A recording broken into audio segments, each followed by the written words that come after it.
Hello प्यारे बच्चों, आपका बहुत बहुत स्वागत है हमारे YouTube channel physics math with Ayush में।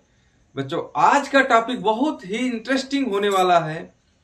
इस टॉपिक में आज हम कवर करेंगे वेग समय ग्राफ और गति के समीकरण का निगमन।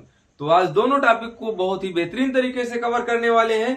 ये क्लास 9 की फिजिक्स है और आपने अगर ये सारी चीजें कर लेते हैं, तो बच्चों क्लास 11th में आप बहुत ही बेहतरीन कर पाएंगे। तो बच्चों आज हम इसको स्टार्ट करेंगे। चलिए, वेग समय ग्राफ है, इसको मैं आपको सिखा देता हूं। देखिए, अगर वेग क्या है, कांस्टेंट है, नियत वेग से गतिमान वस्तु का वेग। नियत वेग से अगर गतिमान वस्तु है तो ये कुल मिला के ग्राफ इस प्रकार से प्राप्त होगा। सीधी एक लाइन कांस्टेंट वेग में मिलेगी, क्योंकि यहां पे अगर पहले सेकंड में आप देखेंगे तब भी वेग इतना है, दूसरे सेकंड में देखेंगे तब भी वेग इतना है, चाहे आप तीसरी सेकंड में देखें, चौथी सेकंड में देखें, वेग इसका नियत ही मिलेगा। और समझिए, यहां पे जो एंगल बन रहा है वेलोसिटी और टाइम के बीच, समय और वेग के बीच, वो थीटा बराबर 0 है। क्या है? Theta is equal to 0। जब नियत वेग से गतिमान है वस्तु तो उसका जो एक्सेलरेशन होगा, त्वरण होगा, वो 0 होगा, क्योंकि वेग परिवर्तन की दर को क्या कहते हैं? वेग परिवर्तन की समय दर को त्वरण कहते हैं। तो परिवर्तन तो वेग में हो ही नहीं रहा है ना। जब परिवर्तन वेग में हो नहीं रहा है तो त्वरण क्या होगा? शून्य। जैसे यहां पे मानते हैं 50 मीटर पर सेकंड से कोई वस्तु गतिमान है, 50 मीटर पर सेकंड से वो अपनी गति को बदल नहीं रही, 50 ही रख रही है। तो प्रारंभिक वेग क्या मिलेगा? 50। और अंतिम वेग क्या मिलेगा? वो भी 50 मिलेगा। तो 50 माइनस 50, समय कितना भी ले ले, अपान में 10 इज इक्वल टू क्या होगा? 0। अब देखिए, समझिए और एक अच्छे तरीके से समझिए। ए पॉइंट है, बी पॉइंट है, मतलब एक स्थान ए है, दूसरा स्थान बी है। अगर कोई वस्तु 50 मीटर पर सेकंड से यहां पे आई और यहां पे भी 50 मीटर पर सेकंड से है इस पॉइंट पे, और टाइम 10 सेकंड ले रही है, तब भी इसका एक्सेलरेशन क्या रहेगा? 0 ही रहेगा, क्योंकि वेग में कोई परिवर्तन नहीं हो रहा है। चलिए, फिलहाल मैं ये समझता हूं कि आप लोगों को ये चीज समझ में आ गई होगी। ये पहला ग्राफ आपको बहुत ही बेहतरीन तरीके से समझ में आया होगा। और सुनिए, जो मैं पढ़ाऊंगा ये कहीं पे आपको मिलने वाला नहीं है, तो आप लोग बहुत ही बेहतरीन तरीके से वीडियो के लास्ट तक बने रहिएगा, पूरा वीडियो वॉच करिएगा, तभी आपको सारी चीजें क्लियर हो जाएंगी। नहीं, अगर आपने आधा वीडियो वॉच किया तो होगा ये आपके साथ कंफ्यूजन बन जाएगी, फिर आप कहीं भी पढ़िएगा आपको समझ में नहीं आएगा। रीजन ये है कि आप अगर एक बार समझते हैं ना तो आपके पूरे दिमाग में वही चीज नाचती है। अगर 10 जगह वही चीज समझोगे तो होगा ये कि आपके दिमाग में मिसकंसेप्शन बनेंगे, संदेह बनना स्टार्ट हो जाएगा। तो आप अगर पढ़ रहे हैं बेहतरीन तरीके से, इसको जो है कंप्लीट कर लीजिए, लास्ट तक बने रहिएगा वीडियो में बस। अब दूसरा जो है ग्राफ, ये वेग समय ग्राफ है। दूसरा भी वेग समय ग्राफ है, लेकिन इसमें वेग बढ़ रहा है। वेग जब बढ़ रहा है, जब वेग बढ़ेगा तो यहां पे थीटा एंगल बनाएगा। क्या बनाएगा? थीटा एंगल बनाएगा। जब थीटा एंगल बनाएगा तो थीटा 90 से अगर छोटा है, ये थीटा अगर 90 से छोटा है तो यहां पे त्वरण मिलेगा आपको धनात्मक, क्योंकि वेग यहां पे परिवर्तित हो रहा है। समझ रहे हैं ना? वेग समय के साथ परिवर्तित हो रहा है। तो थीटा क्या मिलेगा? यहां पे 90 डिग्री से छोटा, तो वेग मिलेगा, वो त्वरण मिलेगा आपको धनात्मक। ठीक, देखिए, अगर आप पहले सेकंड में देखते हैं तो वेग आपको यहां पे मिलेगा, अब दूसरे सेकंड में देखते हैं तो वेग आपको यहां मिलेगा। मतलब ये टाइम बढ़ाते जाओगे तो वेग आपको बढ़ता हुआ मिलेगा। तो यहां पे वेग तो धनात्मक है, वेग भी धनात्मक है, और त्वरण भी आपको क्या मिलेगा? ये भी धनात्मक मिलेगा। अब तीसरे ग्राफ में बता दूं आपको बच्चों में, यहां पे जो थीटा एंगल है वो 90 डिग्री से बड़ा है। 90 डिग्री से क्या है? बड़ा है। जब 90 डिग्री से बड़ा है तो इसमें वेग घटेगा, समय के साथ वेग घटेगा। देखिए, पहले आप पहले सेकंड में देखेंगे तो आपको वेग यहां पे मिलेगा, जब दूसरे सेकंड में देखेंगे तो वेग आपको कहां पे मिलेगा, नीचे मिलेगा। तीसरे सेकंड में देखेंगे तो वेग आपको और नीचे मिलेगा। जैसे जैसे समय बढ़ाते जाएंगे वैसे वैसे वेग घटता जाएगा। और यहाँ पे जो त्वरण मिलने वाला है वो ऋणात्मक मिलेगा, अर्थात यहाँ पे मंदन होने वाला है। ए इक्वल टू यहाँ पे माइनस रहेगा, वेग घटेगा लगातार। मैंने आपको बाई ग्राफ आपको समझा भी दिया, तो आई होप आपको ये समझ में आया होगा। और हम लोग देखेंगे गति के समीकरण का निगमन। गति का समीकरण का निगमन बहुत ही आसान तरीके से आपको बताऊंगा, शायद आपको कहीं भी ये नहीं मिलेगा देखने को। चलिए फिलहाल पहले जो ग्राफ यहाँ पे बना हुआ है इसको समझते हैं, स्टार्ट करते हैं। देखिए पहले मैंने आपको कांस्टेंट वेलोसिटी का ग्राफ बताया, मतलब नियत वेग का ग्राफ। देखिए नियत वेग का ग्राफ क्या है, यहां से लेके ओ से लेके ई तक टाइम टी है। जो टाइम टी ड्यूरेशन क्या है, यहां से टी ड्यूरेशन है। इस ड्यूरेशन में किसी वस्तु का वेग देखो सेम रहा है। बीच के किसी भी पॉइंट पे देखेंगे, किसी भी समय देखेंगे, किसी भी क्षण, तो वेग क्या है, u है, इनिशियल वेलोसिटी है। ठीक है, इसके बाद फिर वेग बढ़ना स्टार्ट किया, अर्थात यहां पे दूसरा ग्राफ देखो जुड़ गया। थीटा की वैल्यू यहां पे क्या है, 90 से छोटी है, तो वेग यहां पे बढ़ेगा। तो इसको हम कुल मिला के इस तरीके से आगे ये बना लेते हैं, खींच लेते हैं, और ये कि लाइन ऐसे ड्रा करते हैं और ये डॉट डॉट डॉट करके मिलाते हैं। और जो अंतिम वेग है, ये यहां पे जो अंतिम वेग मिलेगा वो v है। अंतिम वेग क्या है, v है। जो आपको ये गैप दिख रहा है, इस गैप में वेग में परिवर्तन क्या रहा होगा भाई, अंतिम वेग देखा जाएगा और प्रारंभिक वेग देखा जाएगा। तो अंतिम वेग से प्रारंभिक वेग को घटा देंगे तो वेग पता चल जाएगा कितना परिवर्तन हुआ। अगर कोई एक बाइक है, वो इनिशियल वेलोसिटी, उसकी प्रारंभिक जो गति है, प्रारंभिक चाल है, स्पीड कह सकते हैं, वो आपकी जो है 30 मीटर पर सेकंड है, और अंतिम जो वेलोसिटी है, अंतिम जो वेग है वो 50 मीटर पर सेकंड है। तो आप मुझे बताइए बीच का गैप कितना रहा, वो उसने कितना अपनी चाल को बढ़ाया, अपने वेग को कितना बढ़ाया भाई, 30 से 50 होने में 20 बढ़ाया ना। तो 20 का जो अंतर है वही तो वेग परिवर्तन है। आपने 50 से 30 को घटाया, उसी प्रकार अंतिम वेग से आपने प्रारंभिक वेग को घटा दिया।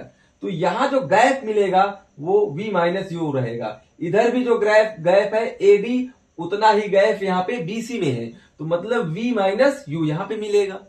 और c और e ये जो गैप है ये क्या मिलेगा आपको, u मिलेगा, क्योंकि इनिशियल वेलोसिटी है, प्रारंभिक गति है, प्रारंभिक कह सकते हैं, वेग है।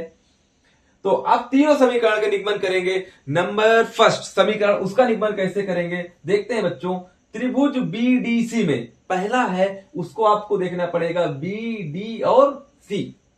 जब इस त्रिभुज में हमने देखा तो जो हमें त्वरण मिल रहा है वो ढलान के रूप में मिलेगा, ये ढलान के रूप में मिलेगा, मतलब बढ़ता हुआ त्वरण ये ढलान के रूप में मिलेगा।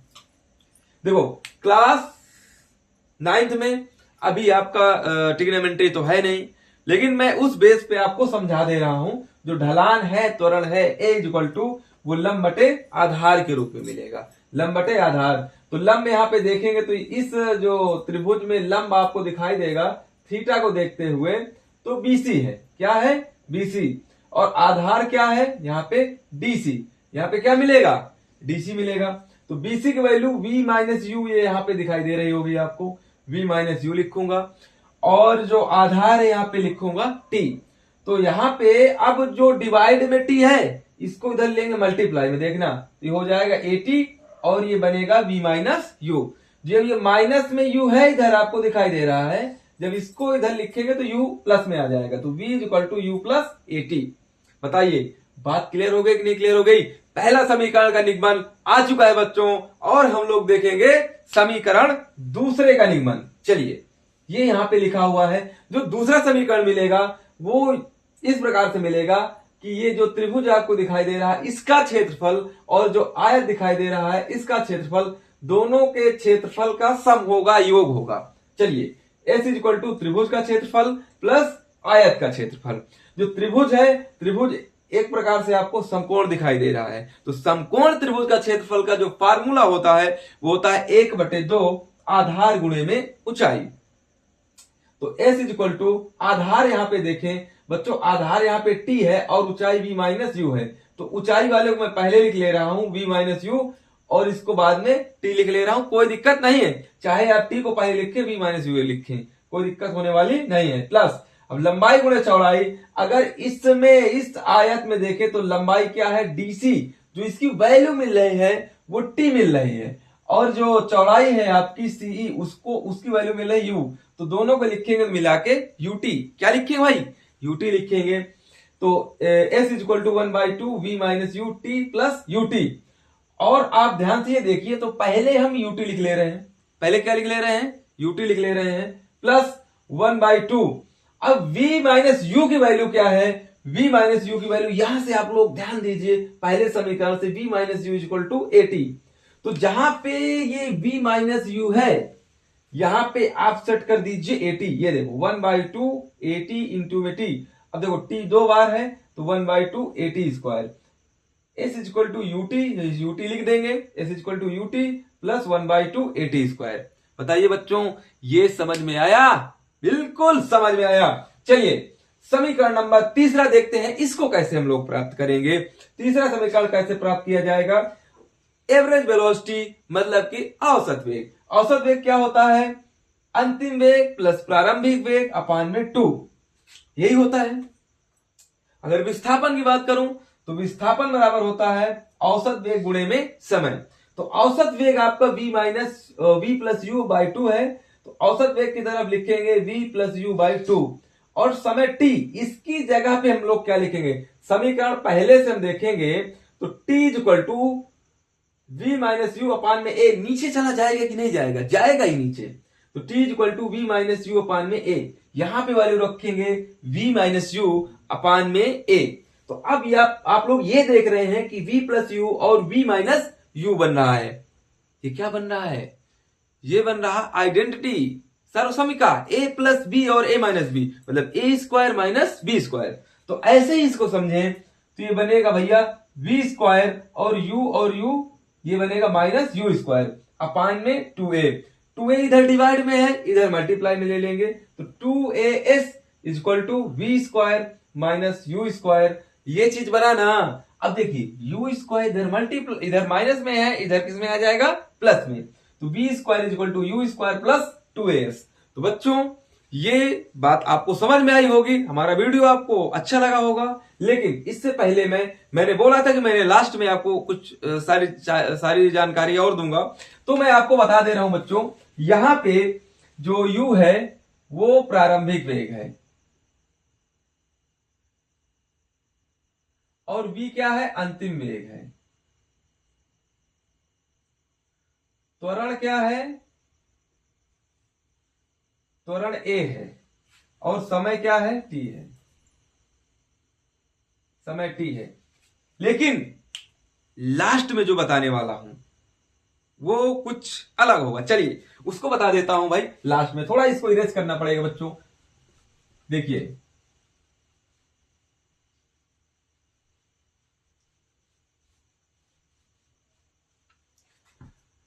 अब गुरुत्वीय त्वरण के बारे में बात कर लेता हूं, वही एक लास्ट चीज थी जो कि मैं आपसे शेयर करना चाहता हूं। देखिए जैसे मेरे पास कोई एक मार्कर है, मार्कर यूं नीचे गिर रहा है, जब ये गिर रहा है तो इसमें क्या लग रहा है, गुरुत्वीय त्वरण। क्या लग रहा है, गुरुत्वीय त्वरण। और ये जो ए था एक्सेलरेशन, ये था हमारा रेखीय त्वरण। क्या था ये, रेखीय त्वरण। तो ए इज इक्वल टू होगा आपका माइनस में जी। जब कोई वस्तु अगर ऊपर की ओर फेंकी जा रही है, अगर इसको मैंने ऊपर की ओर फेंका, जब ये ऊपर की ओर जाएगी तो ए इज इक्वल टू माइनस जी मिलेगा। ग्रेविटी एक्सेलरेशन कहते हैं इसको, कहते हैं बच्चों गुरुत्वीय त्वरण। यह है आपका रेखीय त्वरण, यह है रेखीय त्वरण। अगर कोई वस्तु नीचे आ रही होगी, ये नीचे, तो जो जी मिलेगा वो प्लस में मिलेगा। अब नोट पॉइंट आपको बता दे रहा हूं, देखो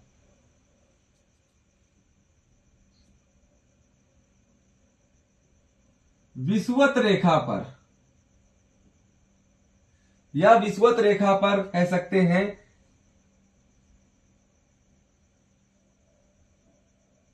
यहां पे जो जी की वैल्यू होगी 9.8 मीटर पर सेकेंड स्क्वायर। अगर ध्रुवों पर बात करूं, ध्रुवों पर मतलब पृथ्वी के ध्रुव, उत्तरी ध्रुव और दक्षिणी ध्रुव, यहां पे जी की वैल्यू जो मिलेगी 10 मीटर पर सेकेंड स्क्वायर मिलेगी। ठीक है, और ये मान जो है इसका घटता और बढ़ता रहता है। जी की वैल्यू कभी 9.8 मीटर पर सेकेंड स्क्वायर मिलेगी, कभी जी की वैल्यू 10 मीटर पर सेकेंड स्क्वायर मिलेगी। तो आज का वीडियो यहीं तक रहा बच्चों, और अगला वीडियो आपको बहुत ही जल्द मिलेगा, आपको कल ही मिलेगा। Back to back video upload हो रहे हैं। तो बच्चों हमारे चैनल को सब्सक्राइब कर लीजिए, लाइक कर दीजिए और अपने दोस्तों के साथ भेज दीजिए जिसको फिजिक्स बहुत कम समझ में आती है, और वो वीडियो कहीं ना कहीं उस बच्चे के लिए हेल्पफुल रहेगा। तो मदद करते रहिए। तो मिलता हूं बच्चों अपने अगले वीडियो में, तब तक के लिए जय हिंद, वंदे मातरम।